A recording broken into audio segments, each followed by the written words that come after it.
2B. I'm Blakey Waffles. And we bring you another fine fan fiction, The Lion King, Maya version 1, chapter 14, The New Lives as Teenagers. So how you doing today, Blakey? I'm doing good. Good. So, I heard you went to a concert the other night. Is that true? Yes, I did. Yeah, okay. Sound like a good concert. I hope you had fun. So anyway, I just want... Yeah, okay, you're welcome. I heard about all the details last night on Facebook Messenger. So anyway, as you know, we're doing another chapter, and all the credits belong to Hopeless Romance for the art, and John Williams for the music. And if I pronounce this right, Ensco Marcone and Sheldon Herric are the composers. And Disney owns the characters that are recognizable and non-recognizable belong to me. And I just wanted to answer Coconut Coral, who is no longer with us, but she was talking about the heat, and I said, you forgot without humidity it's livable somewhat. I can tolerate heat for about 20 minutes if it's dry heat and there's air conditioning and there's some shade and water. Anyways, here we go. Chapter 14, The New Lives as Teenagers. The Pridelands were rapidly withering away, as lionesses were being forced to overhunt and prey was leaving the land because the feeling of not being safe, and also since Scar, the king, or as he liked to call himself, the emperor, was abandoning the great circle of life, and it was totally broken ever since he took over. Vegetation was becoming very scarce due to a drought, but again, the great circle of life was abandoned to lack of water and less rain. Some prey animals wandered into the outlands, which is a plus for Nee and his new extended family in the outlands. But don't be too fooled. It was still worse than the Pridelands. Seraphina had given birth to a cub named Mitu, which looked nothing like Scar. In fact, the only resemblance of Scar was his black nose and his dark green eyes that resembled him. However, he wanted nothing to do with the cub and thought he was trash. And wanted a new era as his king, a new era that was stronger. So he went with Zira and made her mate and queen, and Zira got pregnant with Nuka, yet to be seen.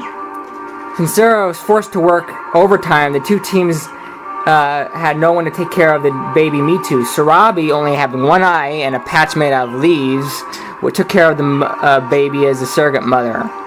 Tojo had periodically sent one of the birds to scout Pridelands, and we're doing the past 3 months.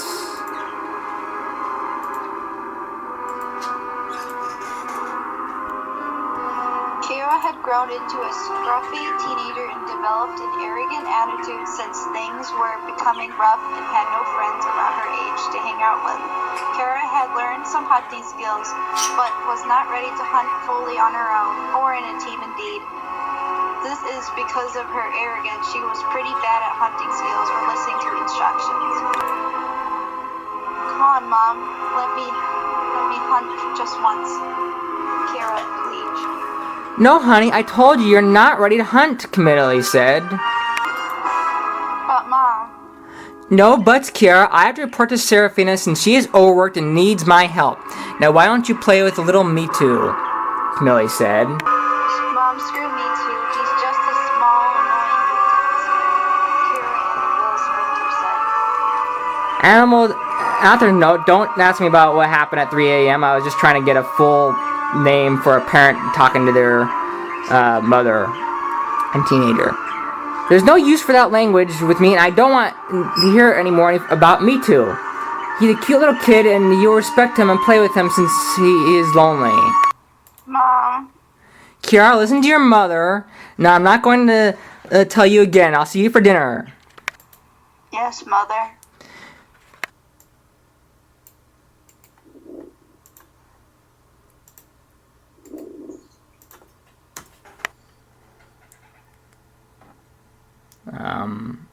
I think I will read this next paragraph. You could read this sentence. You keep cutting out, by the way. Sorry, but that's my end. I'm not concerned about.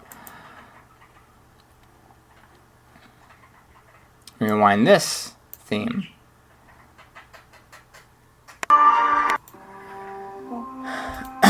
Kiara was about to attack him, but tripped over a small rock and startled the elephant, who then trampled over Kiara very fast, giving her no reaction time to get up and run.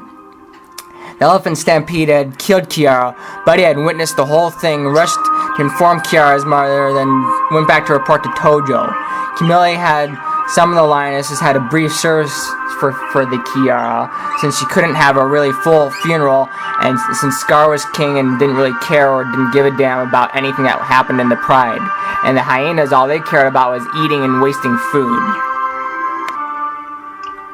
Buddy had made it to the outlands to find Tojo, and the gang were learning from his father Nee on the proper way to stalk prey. Good, Tojo. Now we're going to pretend that. Kala. Mama Tojo! Mama Tojo! Tama, everyone came quick to Kiara had been killed. Buddy said very fast and flew in. Slow down, Buddy. What about Kiara being dead? Tojo asked. Tojo was a very muscular lion teen, like his father, and had a partial dark brown mane growing on top of his head, and sounded very like the young William Shatner, kind of like the one from the 1960s version, not of today. Yes, Buddy, what about my sister dying? Tama asked. Tama had grown very muscular and had beautiful tan bangs for a teenager. She sounded like Natalie Portman now.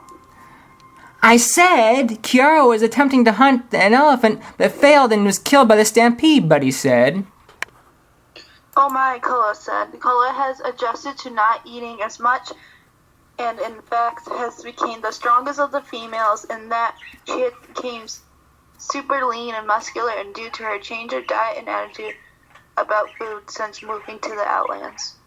She also looks like a very sexy, lean teenager for her age, like a young Carrie Fisher. What? No, Kara.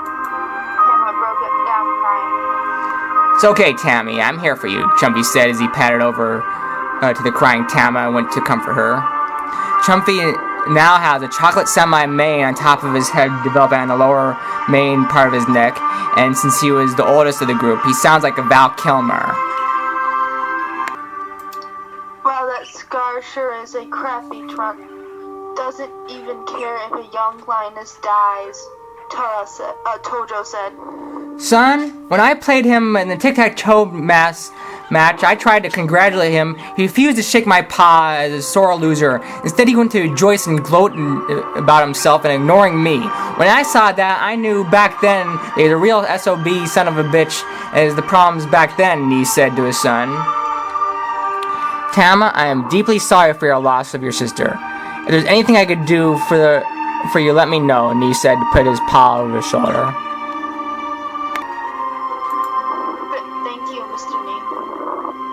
Continued to cry. Shush now. Come on, Tammy. I'm here. Chumpy has cuddling Tama. We're all for here, Tama, Kula said, and that's right, baby. It sure is, and so are my birds. The birds nodded in agreement. Everyone gathered around the satin Tama true mother for her sister. They'll mourn for her sister. That even was silent for the group. Meanwhile, back in the Prideland, back in the jungle, Simba and Nala become very sexy teenagers. Simba, with the large muscles, had a red mane growing on top of his head. Nala was bloomed into a very sexy girl with lean and very beautiful with some muscles as well. Nala had self-taught herself to capture small prey such as rats, mice, and baby antelope that wandered in the jungle. Only Simba stayed with the bug-eating thing since he was still a teenager, and Nala could catch whatever she caught for the day that day. Nala had woke up early to try to capture some antelope or something that while Simba was sleeping with Timon and Pumbaa, who was eating bugs the night before. Simba woke with morning breath and woke up Timon and Pumbaa. Geez, Simba! Watch where you do that! Your breath should come with a warning label, Timon yelled. What's the matter, Timon? Too much Hakuna Matata? With a sneer.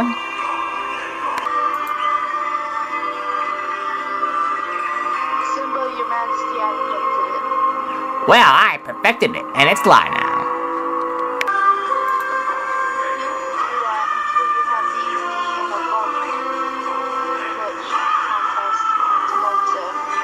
Actually, Simba and Nala both beat you on that, Pumbaa said.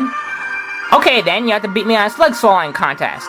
Actually, Simba won that last week. Cricket crunching, Timon said, as terrified as he heard Simba again. Grub gulping, Simba. Maggot munching, Simba again. Snail slurping. Actually, we never did a contest like that before, Pumbaa said as he shook his head. Okay then, if I win, then you have to admit that I perfected Hakuna Matata, and it's law, Simba said. And if I win, Hakuna Matata is not law, and it is just Hakuna Matata, Timon said. The two had set up a round table full of snails. They stared into each other's eyes and were ready to go at it. Simba went first with the ball come over by snails. It kept going until there was one snail left. Both were sick since they were gorged. Timon tried for it, but got pale. Simba had slurped it and won. I win, and I perfect Hakuna Matata, and that's law. I think I'll find Nala now. Timon and Pumbaa were shot in shock and were singing Sunrise, Sunset to themselves. Simba was looking for Nala in the jungle, and they found a beautiful cream-colored tan lioness who was swimming in the pond. She had put on pink mascara from local fruits and had the same perfume from her 6-month birthday party.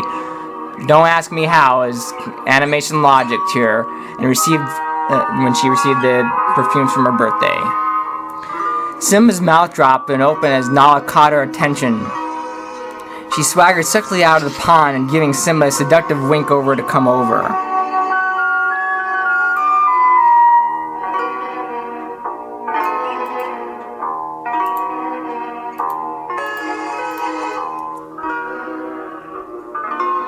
Simba slowly walks over to her with his mouth still open.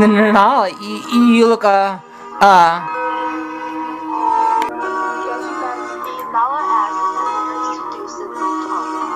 Nala comes closer to Simba in a very sexy way. Is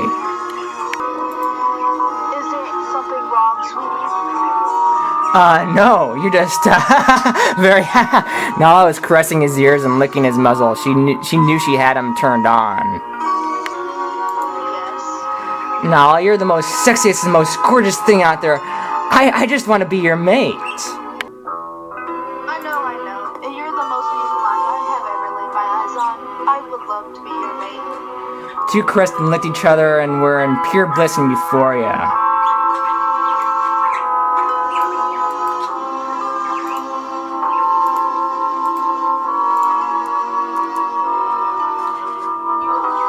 want to take this to the next level, my sweet? Nala asked. Well, what do you mean, darling? Simba asked in a seductively stuttering voice.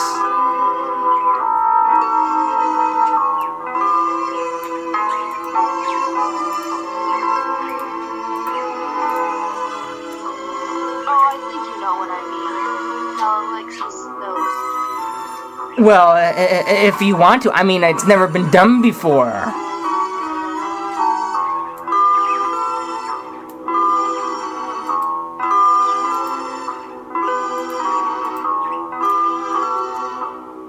I know, I have only heard about being done, so I thought we should give it a try. Nala raises her eyebrow. I mean, if you're not ready, we can wait. Oh, no. I'm ready if you are. Simba and Nala got really intimate that evening, started to lick each other up and down each other's neck. Simba began licking Nala's chest as they began to have sexual prowess that evening. The evening went really romantic and really well for the two teen lions. I'll just note, not sure how far I could go on this, but I'm leaving the sex scene to rated T, as it's a T-rated story, not M. Thank you, I'm Johnny 2B. And who are you? Who are you? Who are you? Here. I didn't hear you talk at all. That's fine. Flaky waffles. And we bring another fine fan fiction of lives as teenagers, chapter 14. Thank you and have a good day. Bye-bye.